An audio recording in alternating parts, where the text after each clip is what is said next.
Development ہوئی ہے اور اس کا تعلق جو ہے وہ لندن جانے والے نواز شریف کے ساتھ ہے. اب نواز شریف جو ہے وہ لندن گیا, آپ کو علم ہے اس کا ایک جرمانہ جو ہے وہ آلریڈی پینڈنگ تھا,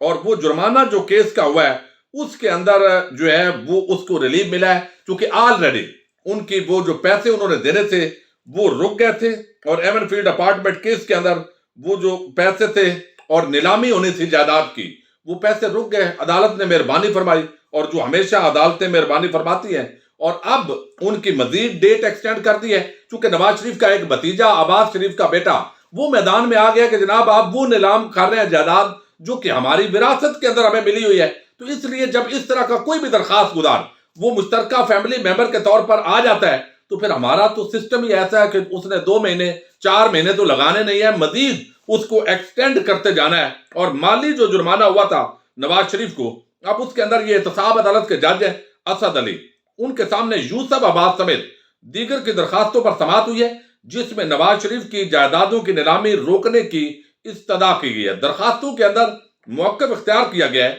کہ جائیدادوں کی وراثت منتقل ہو گئی ہے, نیب نے وہ جائیداد بھی قرق کر لی ہے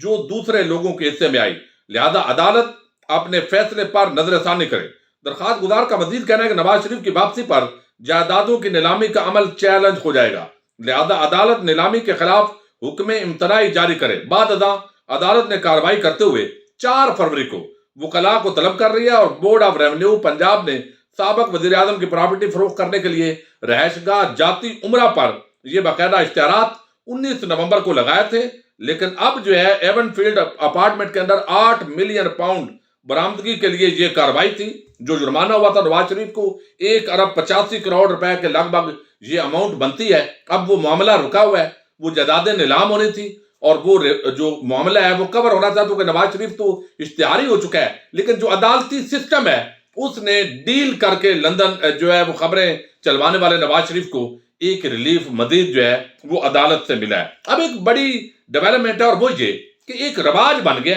یعنی پیپلز پارٹی ہے, نون لیگ ہے, ان کی جماعتوں کے لوگ ہیں, چونکہ ان کو پتہ ہے کہ یہ فیملی لیمیٹڈ پارٹی ہیں,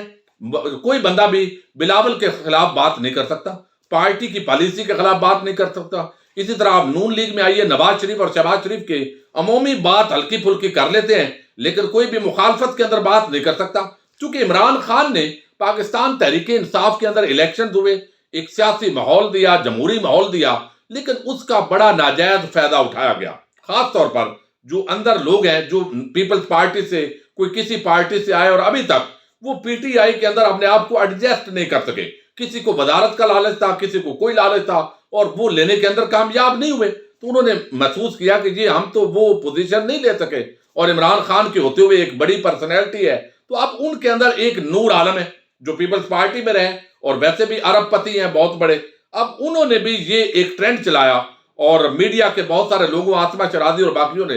جب اس طرح کا کوئی بندہ بھی پی ٹی آئی کی پارٹی کا کوئی خلاف بولتا ہے, آج کل ایک سابق سیکٹری ہے, سیکٹری اطلاعات, وہ بول رہا ہے, آج تک اس کو اپنے پروگرام میں آسما شرازی نے, احمد میر نے اور ان لوگوں نے جو ہے وہ نہیں بلایا ہوگا, یعنی اس کو جانتے بھی کم لوگ تھے. لیکن اب وہ چونکہ سابق سیکٹری اطلاعات رہا پی ٹی آئی کا, اور آج کل روز اس کو پروگراموں میں ایسے لے رہے ہیں جیسے یہ ان کے سگا بھائی ہو. اب یہاں پر جو ہے نور عالم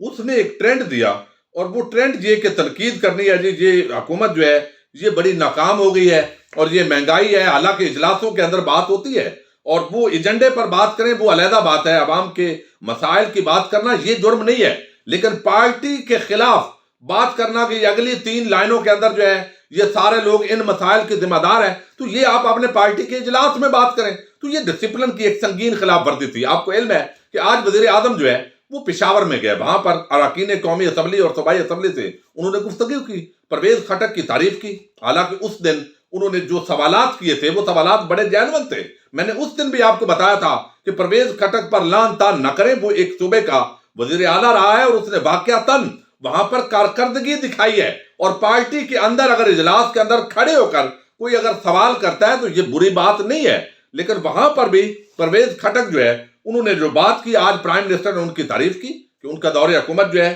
وہ اچھا تھا, انہوں نے بہت زبردست طریقے سے کنٹریبیوٹ کیا ہے, اور جو اس دور کے اندر پی ٹی آئی نے منصوبے لگائے اس کا فائدہ ہوا, اگلا الیکشن ہم جیتے ہیں. اور اب انہوں نے بتایا کہ یہ مہنگائی اور یہ ساری چیزیں یقیناً حکومت ان کو کنٹرول کرنے کی کوشش کرے گی. آپ صبر سے کام لیں, استقامت کے ساتھ اپنی پارٹی کے اندر ڈٹے رہیں, اور ان کو عام ہدایات جاری کی گئی کہ آپ نے آگے چونکہ الیکشن آ رہے ہیں بلدیاتی, ان کے اندر ہم نے کامیابی حاصل کرنی ہے. یہ پروجیکٹ جو ہے وہ ہمارے جو ہے وہ تکمیل پذیر ہوں گے, اس سے فائدہ ہوگا. عوام تک جو ہے اصل حقائق وہ پہنچانے کی کوشش کریں. اور جس مہنگائی کا تعلق انٹرنیشنل مارکیٹ کے ساتھ ہے, اس کے اندر ظاہر ہے حکومت زیادہ جو ہے وہ معاملات جو ہے وہ نہیں کر سکتی. اگر وہاں سے سستی ہوگا, پام آئل سستا ہوگا, سویا بین سستی ہوگی, اور اگر پیٹرول سستا ہوگا تو یقیناً یہاں پر بھی حکومت سستا دے گی. اب اس کے اندر نور عالم مسلسل تنقید کر رہے ہیں, نجی محفلوں میں بھی اور جہاں بھی بیٹھتے ہیں, اور ویسے بھی وہ چونکہ جو مختلف جماعتوں سے آئے ہوئے ہیں, اپنے آپ کو شاید زیادہ امیدیں تھی,